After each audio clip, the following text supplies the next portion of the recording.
우리 하나님의 은혜가 우리에게 풍성하게 임할 줄 믿습니다.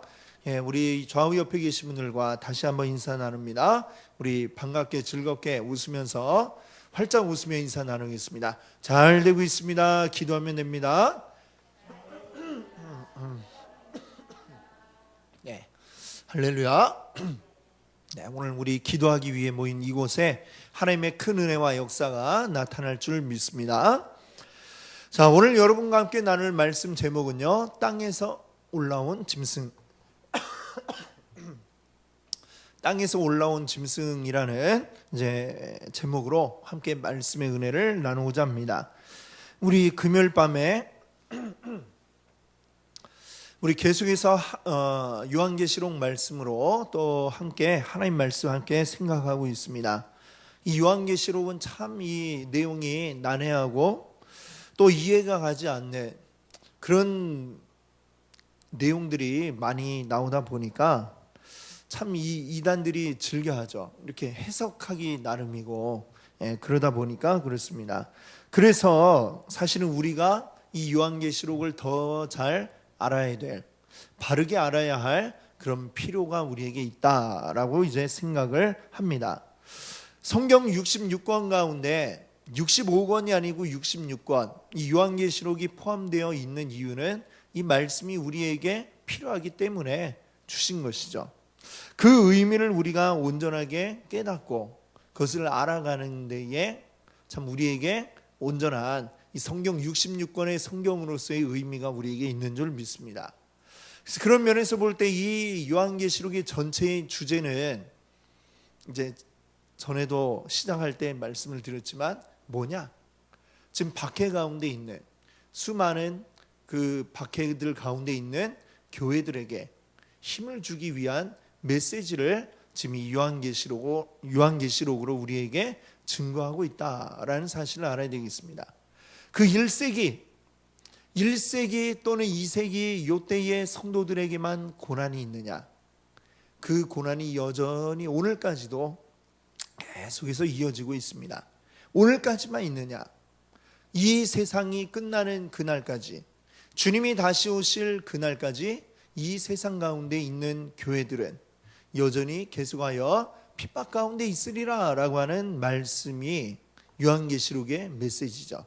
그러나 그 핍박이 있더라도 주님은 보호하고 계시고 지키고 계시다라고 하는 것을 계속해서 반복적으로 요한계시록이 우리에게 말씀하고 있는 것을 우리가 이 한 장 한 장 읽어가면서 우리가 그 의미들을 우리가 생각해 오고 있습니다. 자, 이제 우리는 지금 이제 13장을 읽었는데요. 여기는 지금 어디에 와 있느냐?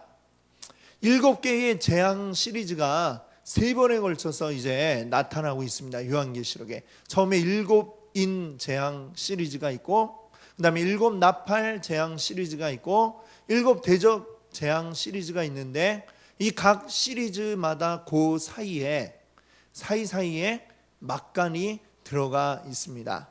이 막간의 내용들은 뭐냐? 이 세상에 내려지는 심판, 이 7개의 재앙은 무엇인가 하면 하나님을 거부하고 하나님의 거역한 이 세상을 향하여 내리는 하나님의 심판인 것이죠. 그러나 그 심판 속에서 하나님의 백성들은 어떻게 되는가, 교회는 어떻게 되는가라고 하는 것을 막간에서 보여주고 있습니다. 그래서 그 첫 번째 막간은 이제 7인 재앙과 7 나팔 재앙 사이에 그 내용이 나왔었고요. 지금 이제 우리가 읽는 부분은 그 7 나팔 재앙과 7 대접 심판 사이에 들어가 있는 막간입니다. 이 두 번째 막간은 또다시 둘로 나누어지는데 10장과 11장 1절에서 14절까지, 자, 거기가 또 첫 번째 부분이고, 그 다음에 12장부터 14장까지가 두 번째 부분. 이렇게 두 번째 막간도 1부와 2부로 이렇게 나누어진다 말씀을 드렸죠. 지금 오늘 우리가 함께 읽은 13장은 그 중에 그 두 번째 막간의 2부에 해당이 된다, 이렇게 생각을 하시면 되겠습니다. 자, 이 12장에서부터 13장에 걸쳐서는 사탄에 대한 이야기가 나오고 있죠. 근데 이 사탄이 아주 큰 특징이 있는데, 사탄의 특징이 여러 가지 있겠지만 그 중에 하나가 뭐냐면 하나님 흉내내기를 좋아한다라고 하는 것입니다. 어떻게 보면 사탄이 하나님 흉내 잘 안 어울리는 것 같은데 왜 사탄이 사탄인가를 생각하면 이해가 되죠. 사탄이 왜 사탄이 되었어요? 원래는 천사라고 하지 않습니까? 근데 그 천사가 어때요? 하나님이 만드신 가장 아름다운 그 천사가 교만함에 빠져서 내가 하나님과 같아지겠다라고 하는 이 교만함에 하나님을 대적하여서 그가 사탄이 된 것입니다. 그러면 이 사탄, 하나님과 같아지고 질 수 있다라고 생각을 하니까 그 다음에 어떻게 해요? 이 하나님처럼 행세하기 시작을 하는 것입니다. 내가 하나님과 같다라는 것을 자꾸만 드러내려고 하고, 그러니까 자꾸 하나님 흉내를 내는 거죠. 자, 그 흉내 가운데 하나가 뭐냐? 하나님 성삼위일체 하나님이라고 우리가 성경이 이야기하고 있죠. 그 하나님을 따라하고 있어요. 어떻게 따라해요? 여기 12장과 13장에 각각 거기에 대응하는 사탄의 모습들이 나타나고 있습니다. 12장에 나왔던 이 용은 뭐예요? 곧 사탄이고, 그 12장에 나온 사탄은 성부에 대응하는 그러한 모습으로 그려지고 있습니다. 13장 우리가 지난주에 앞에서 1절에서부터 10절까지의 내용을 보았는데 여기에는 바다에서 올라온 짐승 이야기가 나왔습니다. 바다에서 올라온 짐승은 성부, 성자, 성령 가운데 이제 성자에 해당하는 그러한 역할을 하죠. 성자 예수님, 우리가 다른 말로 뭐라 그래요? 그리스도라고 부릅니다. 자, 우리 그리스도 예수님을 이제 대응하는 그 위치에 있기 때문에 바다에서 올라온 짐승의 역할은 뭐예요? 그걸 다른 말로 우리가 적그리스도라고 이렇게 이야기를 하죠. 그리스도와는 전혀 반대되는 대척점에 있는 그런 역할을 하는 적그리스도라고 우리가 설명하는 것이 바로 이 13장 1절에서 10절에 나온 그 바다에서 올라온 짐승의 모습입니다. 바다에서 올라온 짐승, 이것은 어디에서 이제 나온 내용하고 관련이 있냐면 다니엘서 7장 8장에 나오는 그 다니엘이 보았던 환상과 이게 맞닿아 있습니다. 거기에서도 다니엘이 보니까 바다에서 네 짐승이 올라왔다라고 했어요. 그 네 짐승의 각각의 그 모양을 한데 모아놓은 게 바로 이 요한계시록에 나오고 있는 바다에서 올라온 짐승의 형태입니다. 그리고 이것들이 무엇을 의미하느냐? 다니엘서에 나오는 그 네 짐승은 각각 이 이후에 다니엘 시대와 그 이후에 계속해서 이 땅 가운데 나타나게 될 아주 강력한 힘을 가지고 있는 거대한 제국, 그 제국을 다스리는 왕의 모습을 표현한 것이다 라고 이렇게 우리가 해석을 합니다. 그래서 이 다니엘 시대에 바벨론에 의해서 다니엘이 붙잡혀갔죠. 바벨론이라고 하는 거대한 제국.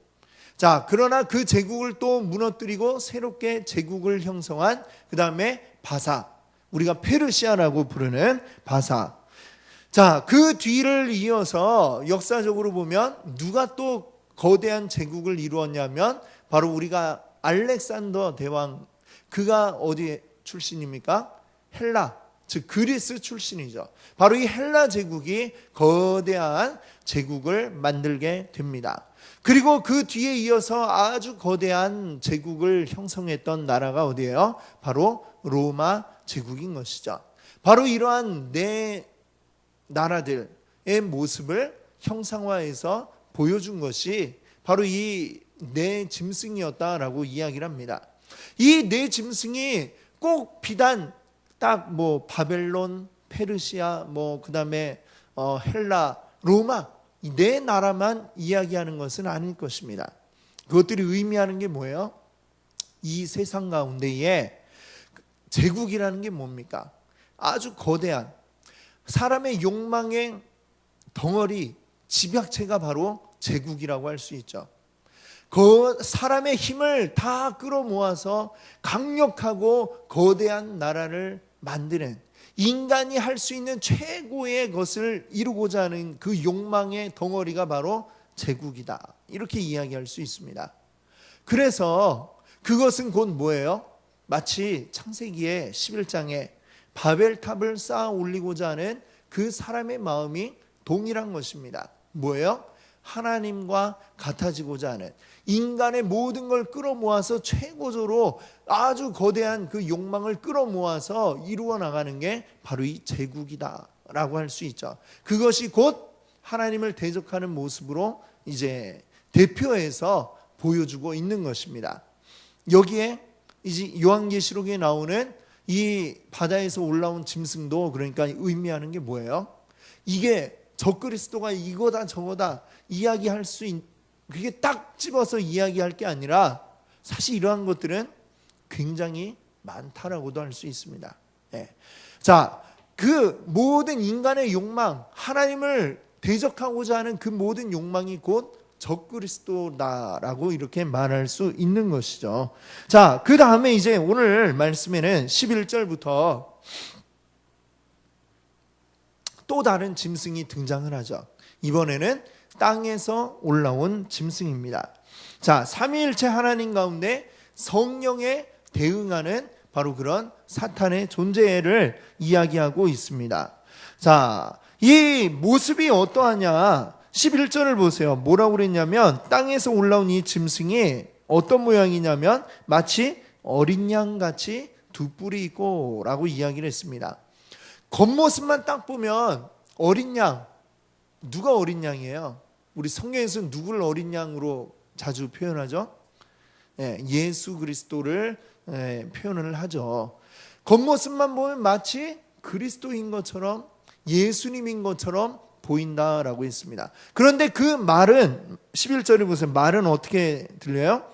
용처럼 말을 하더라라고 했습니다. 그 입에서는 용의 말, 즉 용이 누구예요? 앞에 사탄이라고 그랬죠. 사탄의 말을 그 입에서 내뱉고 있는, 그냥 말 그대로 정말 양의 탈을 쓴 늑대라고도 이야기할 수 있겠죠.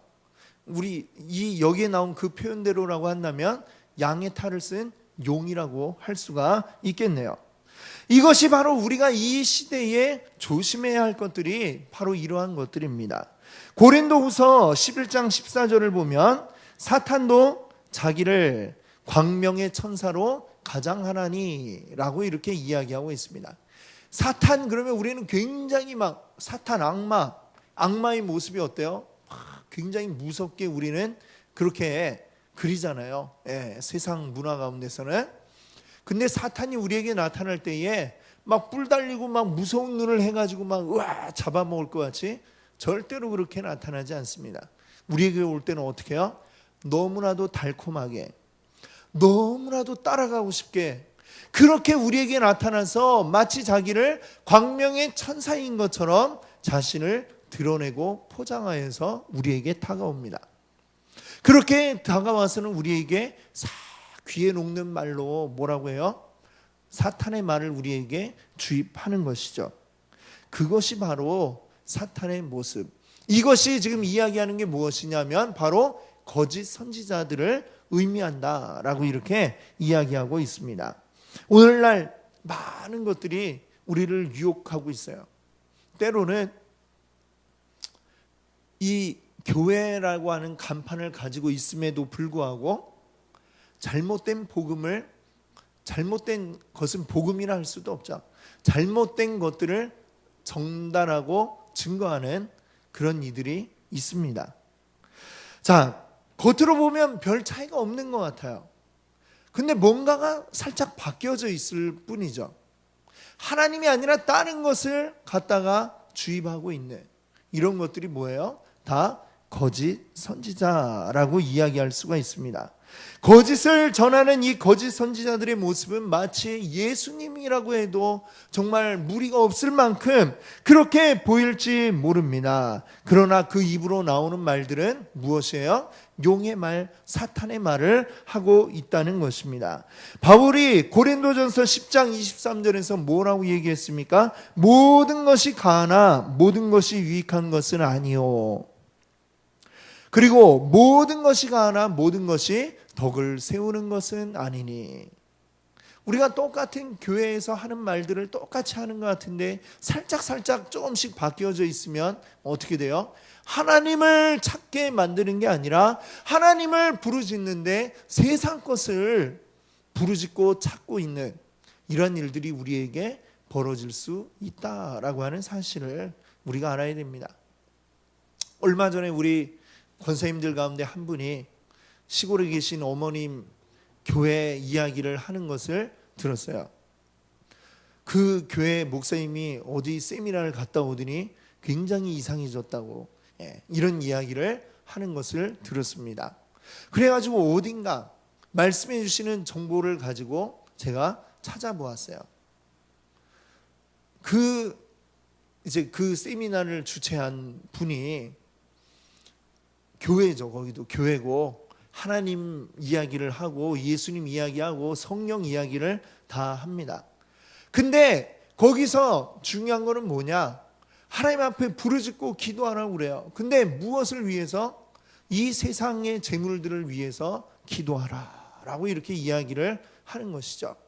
무슨 차이가 있나? 우리 기도하며 부르짖고 뭔가를 달라고 부르짖고 기도하는데 근데 그것이 무엇을 위해서요? 겉으로 보면 아무 문제가 없는 것처럼 보이잖아요. 하나님 앞에 기도하라고 하고.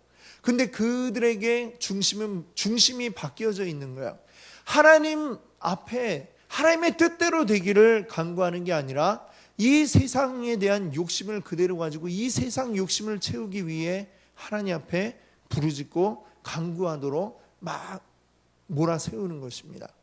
마치 그리고 기도해서 응답을 받지 못해서 내가 성공하지 못하면 나는 하나님 앞에 믿음이 부족한 자인 것처럼 몰아붙이는 그런 것들을 전달을 하고 있습니다. 그런 것들이 막 어떻게 보면 굉장히 이제 강력하게 그쪽으로 막 몰아가니까 그것이 굉장히 아주 부정적으로 이제 더군다나 세미나 가서 어설프게 듣고 와가지고 또 거기서 따라하니까 말도 안 되는 요구를 성도들에게 하고 있다라는 이야기를 제가 들었습니다. 이런 것들이 뭐예요? 광명한 천사로 가장한 사탄이라고 이야기할 수 있는 것입니다. 뭐예요? 여전히 세상 것을 바라보게 하고 세상 것에 대한 욕망이 불타오르게 하고 그리고 그것을 하나님을 이용해서 내가 얻어내는 것이라고 가르치고 있는 것이죠. 너무나 우리와 비슷해 보이지만 전혀 다른 것을 이야기하고 있다는 사실을 우리가 주의하지 않으면 거기에 똑같이 빠져 들어갈 수가 있습니다. 하나님을 부르짖지만 세상 것을 추구하고 있는 자, 이것이 잘못된 거짓 선지자의 모습이다라고 말하지 않을 수 없는 것이죠. 별 차이 없는 것 같으니까 좋아 보이니까 더군다나 내가 바라고 구하는 이 세상의 것들을 달라고 구해서 그걸 또 준다고 하니까 또 받으니까 좋다고 가지만 그 끝은 과연 주님 오실 때에 우리가 어느 편에 서게 될는지 그것을 우리가 분명하게 분별하지 않으면 안 된다는 사실을 여러분들이 기억하시기 바랍니다. 자, 오늘 이 땅에서 올라온 이 짐승이 두 개의 뿔을 가지고 있다라고 이렇게 이야기를 했습니다. 뿔은 무엇을 의미하냐면 양들 가운데 제일 우두머리 양을 보면 어떤 모습이에요? 뿔이 아주 제일 큰 양이 사실 제일 이제 우두머리를 차지하고 있습니다. 그 뿔로 서로 막 싸움을 하잖아요. 뿔이 아주 제일 크고 강력한 양이 이기고 승리해가지고 그 무리의 우두머리가 되는 것이죠. 그래서 이 뿔이라고 하는 것은 권세, 능력 이런 것들을 의미하고 있습니다. 자, 이 권세와 능력을 가지고 있는 권세와 능력이 있으니까 뭔가 있는 것처럼 보이는, 그러나 실상은 용의 말을 하고 있는 거짓 선지자의 모습을 계속해서 보여주고 있는 것입니다. 예수님도 이 거짓 선지자에 대해서 이런 말씀을 하셨어요. 마태복음 24장 24절을 보세요. 거짓 그리스도들과 거짓 선지자들이 일어나 큰 표적과 기사를 보여 할 수만 있으면 택하신 자들도 미혹하리라. 거짓 그리스도, 거짓 선지자들이 나타날 것이다 라고 예수님이 말씀하고 있습니다. 그들에게 아무 능력이 없다면 아무도 따라가지 않겠죠. 근데 그들 가운데도 표적이 일어나고 기사가 나타납니다. 제가 알기로는 불교에도 방언도 하고 그런데요. 예, 들어보셨습니까? 교회만 방언하는 게 아니에요. 절에서도 방언을 하고 많은 곳에 방언이 있습니다. 방언을 한다고 이게 다 성령의 역사가 아니고, 병이 치유된다고 해서 다 성령의 역사가 아니다라고 하는 것이죠.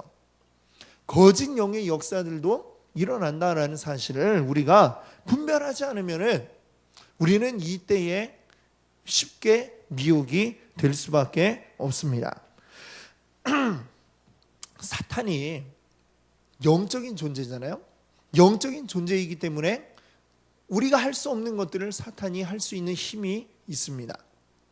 그래서 그 힘을 가지고 마지막까지, 사탄은 앞에서 우리 12장에서 우리가 보았듯이 쫓겨났잖아요. 땅으로 쫓겨났고, 그리고 그 때가 언제까지인지 그 때가 정해져 있다는 것을 알고 있습니다. 자신의 때가 얼마 남지 않았음을 시한부 인생이라는 것을 알고 있습니다.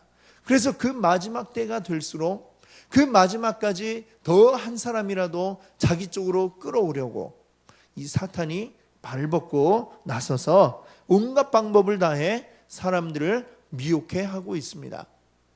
자, 이 영의 세계에 대한 우리가 온전한 지식이 있고 온전한 분별함이 우리에게 있어야 하는 것이죠. 거짓 선지자 그러면 하는 일이 무엇일까요? 오늘 말씀해 보니까 첫 번째로 사람들이 짐승을 경배하게 만든다 했습니다. 12절 같이 읽어볼까요? 그가 먼저 나온 땅과 땅에 사는 자들을 처음 짐승에게 경배하게 하니 곧 죽게 되었던 상처가 나은 자니라. 예. 자, 처음 짐승이 바로 앞에서 이야기하고 있는 바다에서 올라온 짐승. 그것이 아까 원래 보니까 어땠어요? 하나가 죽게 되었다가 살아나게 되는, 마치 그리스도가 죽었다 살아나신 것 비슷하게 그렇게 행하였다라는 것을 우리가 보았습니다. 자, 먼저 올라온 이 적 그리스도라 할 수 있는 그것을 경배하게 만드는 역할이 바로 이 두 번째 올라온 짐승 거짓 선지자의 하는 일이라고 말씀하고 있습니다. 자, 거짓 선지자가 하는 두 번째 일은 무엇이냐면 바로 짐승의 표를 받게 하고 표가 없는 자는 매매를 할 수 없도록 한다라고 했습니다. 16절을 한번 같이 읽어볼까요? 그가 모든 자, 곧 작은 자나 큰 자나 부자나 가난한 자나 자유인이나 종들에게 그 오른손에나 이마에 표를 받게 하고. 아멘. 자, 우리가 앞서 계시록 7장 말씀을 볼 때에 거기에 보면 14만 4천이라는 숫자 나왔죠. 자, 그 14만 4천에 대한 이야기를 할 때 이게 딱 구원받는 사람의 수가 14만 4천 명이라서 14만 4천이 아니라 뭐라고 했습니까? 구약 시대의 교회를 나타내는 12지파의 12 곱하기, 그 다음에 신약 시대의 교회를 의미하는 12사도의 12를 곱하면 144죠. 거기다가 1000, 많은 수를 나타내는 1000을 곱해가지고 14만 4천이라고 이야기를 한 거예요. 자, 이것은 구약 시대의 교회, 또 신약 시대의 교회, 그 허다한 많은 주의 백성들이 바로 하나님의 백성이다라는 걸 의미하는 그런 숫자라 할 수 있죠. 자, 그런데 자, 이 14만 4천 명이 하나님의 것이다 라고 하는 증표로 거기서 무엇을 받았어요? 인침을 받았다라고 했습니다. 인이라는 게 뭐예요? 내 거라는 것을 증명하는 어떤 도장과 같은 것을 인이라고 하죠. 그 인이 이마에 탁탁탁탁 다 찍혀 있다라고 했어요. 인침을 받은 자는 하나님의 백성이라는 증거를 이제 나타내는 것입니다. 자, 사탄은 근데 어때요? 흉내내기를 좋아한다고 그랬죠.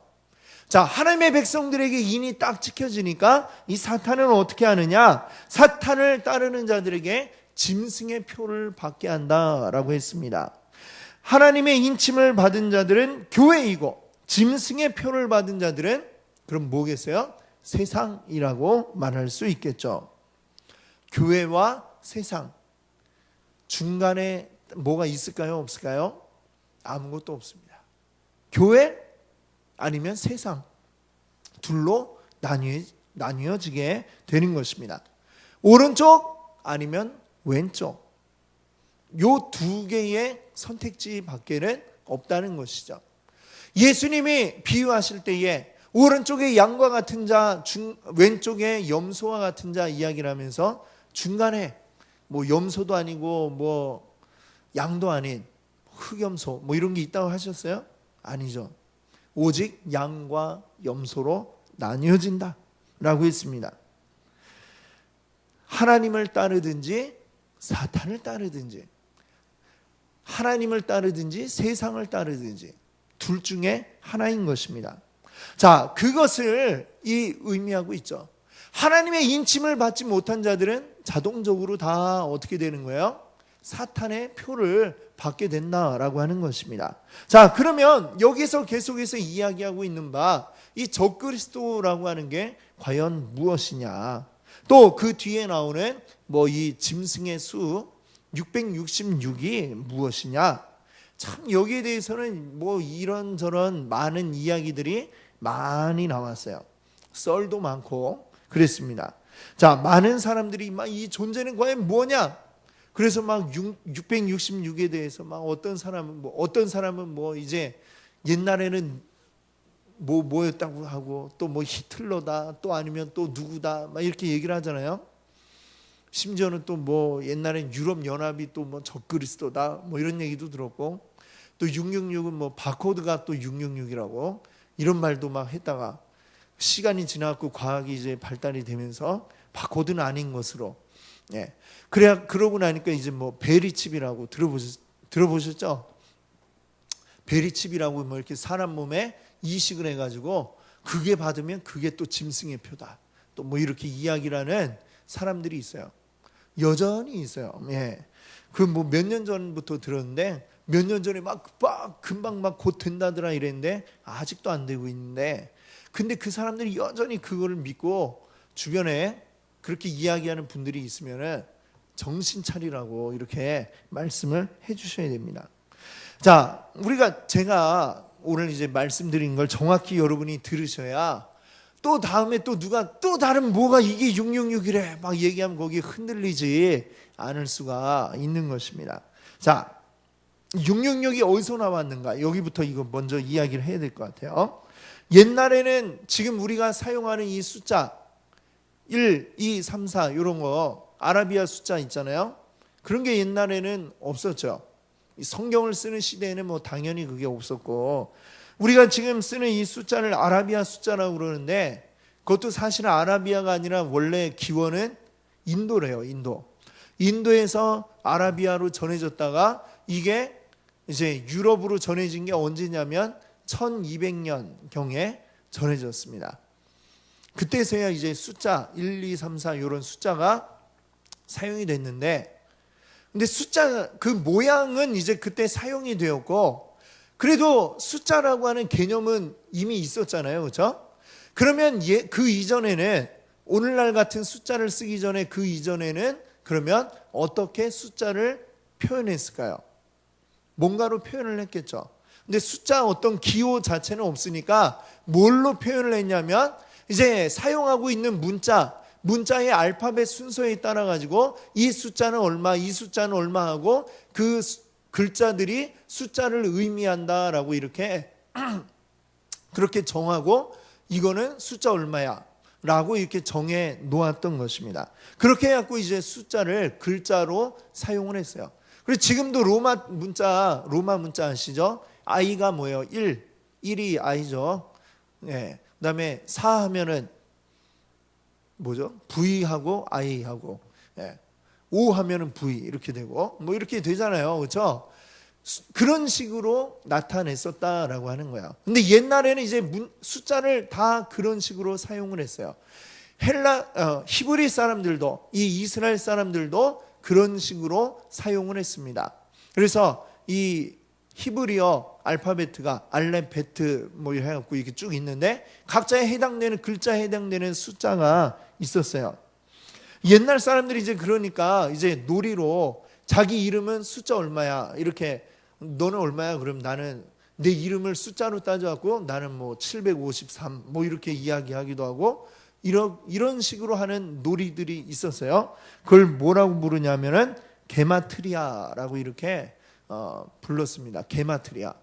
그런데 이 히브리 문자에도 그게 있기 때문에 그럼 히브리 문자로 해서 666이 나오는 이름이 뭐냐?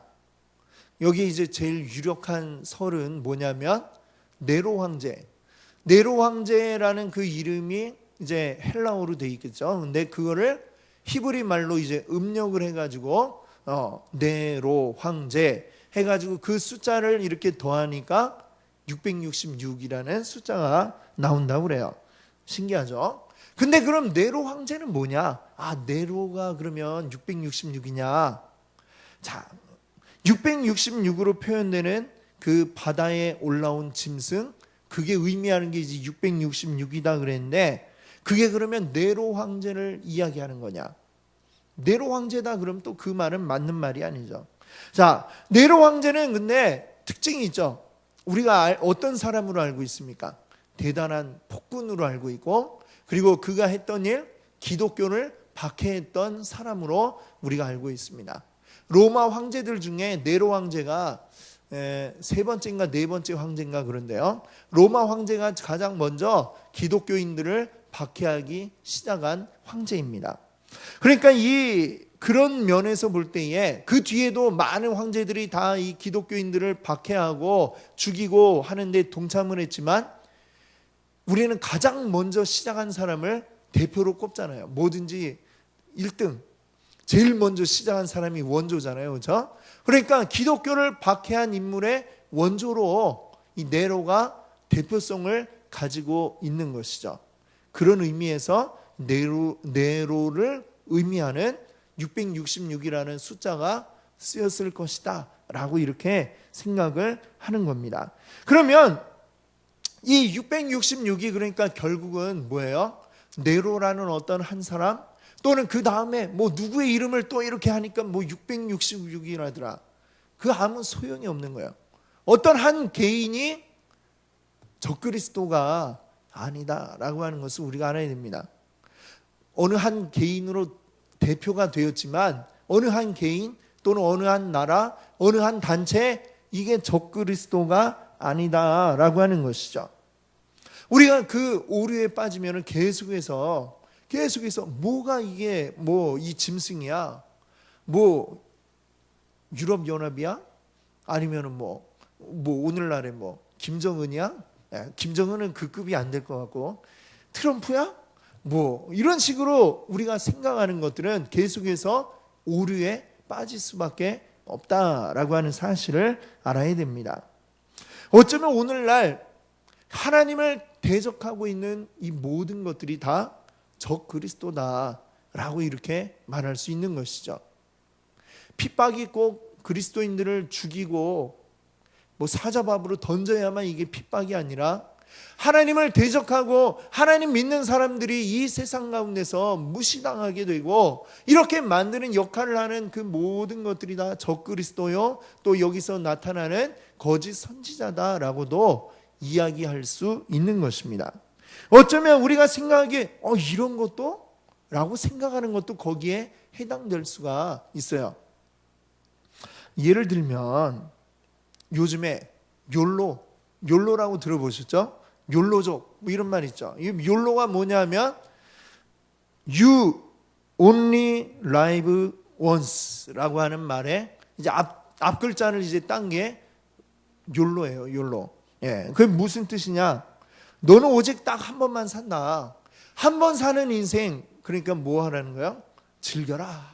이게 바로 이제 욜로, 요즘 말하고 있는 욜로의 그 슬로건이죠. 이런 이제 슬로건을 가지고 사는 분들이 요새 많이 나온다고 그래갖고 욜로 많이 들어보셨을 거예요. 근데 뭐 아주 뭐 좋은 얘기죠. 한 번 사는 인생인데 그 인생을 마음껏 즐겨라. 좋은 얘기인데 잘 생각을 해보세요. 이것이 성경하고 어울리는 말인가? 생각을 해보세요. 아주 우리 익숙하게 사용을 하고 말하고 있는데 한 번뿐의 인생 즐겨, 이게 우리 하나님의 가치관과 어울리는가 아닌가 생각을 해보세요. 어울린다고 생각하세요? 아주 안 어울린다고 저는 생각을 합니다. 왜냐? 우리 인생이 한 번뿐인가? 이 인생이 한 번 살고 나면 그걸로 끝나는가? 성경은 그렇지 않다고 이야기하죠. 우리의 인생이 끝나고 나면 그 이후에 영원한 세상이 다시 우리를 기다리고 있다라고 성경은 이야기합니다. 그리고 우리가 이 땅 가운데서 살아갈 때 우리가 제일의 가치로 둬야 할 거는 나에게 좋은 건, 내가 즐기는 건 여기에 가치를 두는 게 아니라 하나님 앞에 나아가기 위해서 하나님과 함께 즐길 영원한 삶을 준비하는 것에 우리의 이 삶을 바치는 게 가장 가치 있다라고 이야기하고 있죠. 그런데 어디선가에서 욜로 하면서 즐겨라. 왜 이 금요일에 불금을 즐기지 않고 교회 가서 기도한다고 그러고 있니? 라고 이렇게 이야기하는 이 모든 것들, 꼭 누가 그렇게 얘기한 건 아니지만 그 슬로건대로 하면 그렇게 생각이 될 수밖에 없겠죠. 그러면 어때요? 욜로라는 것도 어떻게 보면 넓게 보면, 그러니까 이 딱 너의 삶을 즐겨라라고 하는 그 말 자체가 틀린 말도 아니고 나쁜 말도 아니지만 이걸 어떻게 생각하느냐에 따라서 이것은 또한 하나님을 대적하는 그런 말들이 될 수 있다라는 것을 우리가 기억하자라고 하는 것이죠.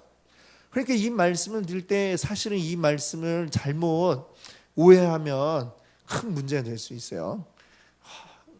이거 어떻게 이상하게 편집하면 이동현 목사는 굉장히 근본주의적인 사람이다.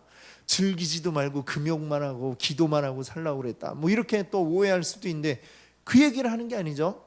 이 세상에 이야기하고 있는 굉장히 우리에게 쉽게 스쳐 지나가는 말 한마디 한마디지만 그 말들도 하나님을 대적하는 말들이 될 수 있다라고 하는 것을 여러분께 말씀을 드리는 것입니다. 자, 그뿐만이 아니에요. 자, 어떤 이 과학이라고 하는 것도요. 과학의 어떤 자들은, 과학자들 가운데 어떤 자들은 과학과 신앙이 배치된다라고 이야기를 하고 극단적으로 나아가서 무신론을 이야기하는 그런 과학자들이 있어요. 그래서 영국의 어떤 과학자는 버스에다 광고를 냈어요. 자기 뭐 이렇게 광고를 내는데 뭐라고 했느냐? 신은 없습니다. 안심하세요. 라고 이렇게 광고를 해갖고 온 런던 안에 그 광고를 단 버스들이 지나다니는, 그걸 이제 그 과학자가 이제 그 일들을 주도해서 하고 있습니다. 자, 이런 사람들은 어때요? 과학의 힘이 신이 없음을 증명했다라고 이렇게 주장을 하죠. 그러나 그렇게 극단적으로 말하는 과학자들이 있는가 하면 하나님을 믿지 않는 그런 과학자들 가운데도 그건 너무 극단적이다라고 이렇게 말하는 과학자들이 많이 있습니다. 왜냐? 과학이 신이 없다는 걸 증명할 수 없기 때문이죠. 과학으로 신이 있다라고 증명할 수도 없지만 없다라고도 증명을 할 수 없어요. 지금의 과학의 수준으로는. 그러면 근본적으로 이렇게 이 과학의 전제들을 따지고 나아가면 맨 마지막 순간에는 언젠가는 이게 증명할 수 없는 믿음으로밖에 이야기할 수 없는 것들이 존재하거든요. 분명히 과학의 전제들 가운데도. 그렇기 때문에 이 과학의 이름으로 또 무신론을 이게 당연하다라고 주장하면서 이렇게 이야기하는 것, 이것도 어떻게 보면 역시 넓게 보면은요, 오늘 말하고 있는 것에 해당이 된다라고도 할 수가 있겠죠. 그러니까 이렇게 얘기하면서도 저도 굉장히 조심스러워요. 근데 사실 제가 유명하지 않으니까 이게 막 유튜브에 올려도 아무도 듣지 않으니까 사실 아무 문제 없지만, 만약에 제가 유명한데 이런 얘기를 했다 그러면 누가 이거를 탁탁 잘라가지고 편집하면은 굉장히 이상한 말처럼 들릴 수도 있죠.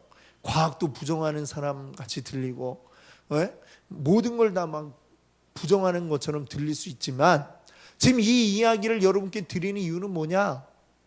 666이라고 하는 것들이 어떤 딱 어느 하나의 정해진 것이라고 우리가 생각하지 말자라고 여러분께 말씀을 드리는 것입니다.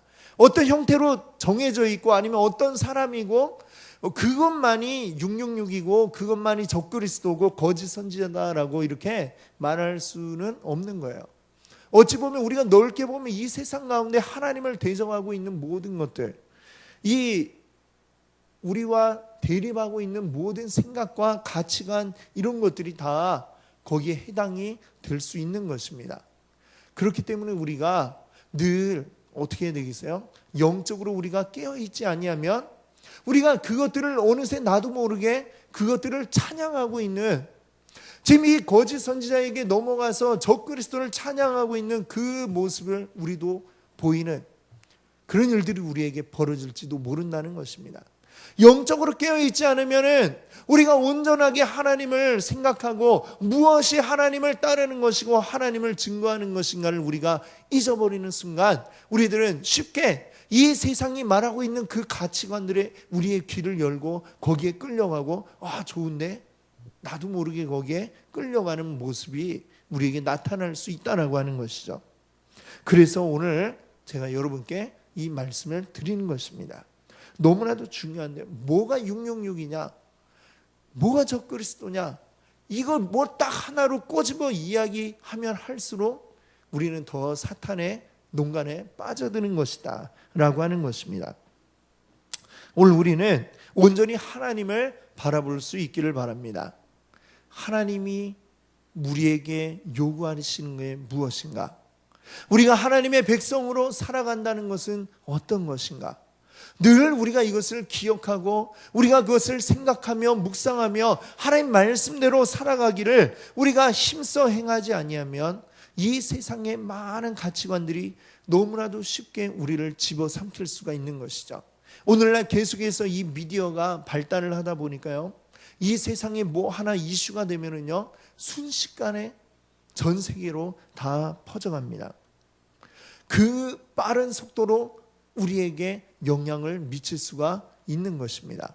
나도 모르는 사이에 조금씩 그걸 우리말로 시나브로라고 이렇게 하잖아요. 시나브로 우리는 그냥 이 세상 가운데 나도 모르게 싹 빠져들어가는 그런 모습이 되어버릴지도 모릅니다. 그걸 경계하고 그것을 조심해야지, 이게 666인가? 그래서 그걸 막 멀리하고 뭐다? 그거에 의해서 우리가 어떻게 되는 게 아닙니다. 온전히 우리는 늘 하나님 말씀 안에 있기를 원합니다. 하나님을 더 잘 알기를 우리가 소망하기 원합니다. 하나님을 더 깊이 잘 알기를 원합니다. 그래야만 우리가 온전히 이 세상에 거대하게 밀려오는, 쓰나미처럼 밀려오는 이 세상의 사상과 풍조 앞에 우리가 서 있을 수가 있는 것입니다. 파도처럼 쉴 새 없이 밀려오는 그 공격을 우리가 막아내고 이겨낼 수가 있는 것입니다. 오직 하나님만 바라봅시다. 오직 하나님이 우리에게 말씀하신 것들이 무엇인지 생각할 수 있기를 바랍니다. 그리고 승리하시는 여러분 되시기 바랍니다. 함께 기도하겠습니다.